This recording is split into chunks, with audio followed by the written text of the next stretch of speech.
মেয়ের হাত দেখা যায় না, ওই মেয়ের মুখ দেখা যায় না, ওই মেয়ের অঙ্গ প্রত্যঙ্গ দেখা যায় না, ওই মেয়ের সাথে অপ্রয়োজনীয় কথা বলাও যায় না, সেটা হচ্ছে কথার জেনা, তাহলে একটা মেয়ের দিকে আপনার সন্তান আপনি অপলক দৃষ্টিতে তাকিয়ে আছেন, এই তো আপনি জিনা করছেন। আপনার সন্তান, মেয়ে সন্তান আপনার স্ত্রীকে 1000 বার বলবেন, লক্ষ কোটি বার বলবেন, যখন বাসায় থেকে বের হতে হবে এই কথাই সত্য। আপনার স্ত্রী প্রয়োজনে এখানে সেখানে যাবে এই কথাও সত্য।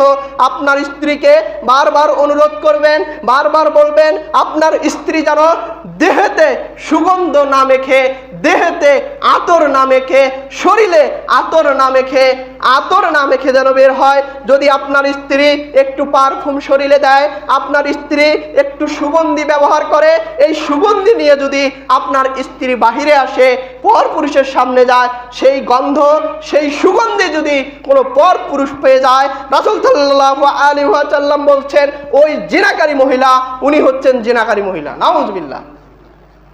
তাহলে আপনার মেয়ে ভার্সিটিতে পড়ে, আপনার মেয়ে অরাচ্ছে পড়ে, আপনার মেয়ে পারফিউম ব্যবহার করে হাজারো পুরুষের সামনে দিয়ে যাচ্ছেন, আর আপনি পিতা এগুলো বসে বসে সেই গুনার ভাগ, জিনার গুনার ভাগ আপনার আমলনামায় চলে আসতেছে। তাহলে আপনার স্ত্রীকে শতবার বলবেন যেন বাহিরে যদি বের হতে হয় উত্তম পর্দা পরে যেন বের হয়। আজকে তো ফ্যাশন বোরকা বের হয়েছে, এমন বোরকা বের হয়েছে শরীরের অঙ্গ ভঙ্গ সব বোঝা যায়, বের হয় নাই? ওই বোরকা পরে না পরার চেয়ে ভালো।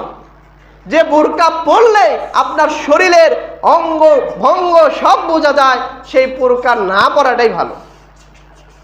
বোরকা পরতে হবে এমন বোরকা, যে বোরকা পরলে শরীরের গঠন বোঝা যাবে না, শরীরের ভাগ বোঝা যাবে না, সেই বোরকাই পরতে হবে। অথচ আপনার মেয়েটা পরে ফ্যাশন বোরকা, এমন বোরকা যেগুলো টাইট ফিট বোরকা, এমন বোরকা যেগুলো ডিজাইনের বোরকা। এই বোরকাকে আজকে পুড়িয়ে মাটির সাথে মিশে দিতে হবে। এটা কোনো মুসলমানরা পরতে পারে না এইরকম বোরকা। তাহলে বলতেছিলাম যে সালাত আদায় করবে, যাবতীয় অনিষ্ট, যাবতীয় পাপাচার থেকে সে বিরত থাকবে। তাহলে বুঝতে হয় যে আল্লাহ সুবহানাহু ওয়া তাআলা মিথ্যা বলেন না।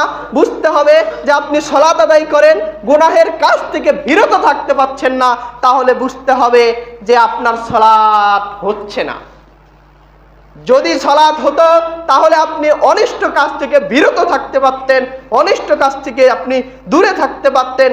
তার মানে আপনি সালাতে দাঁড়ান, সালাতটা পূর্ণাঙ্গ করতে পারেন না, সালাতটা সঠিকভাবে আদায় করতে পারেন না।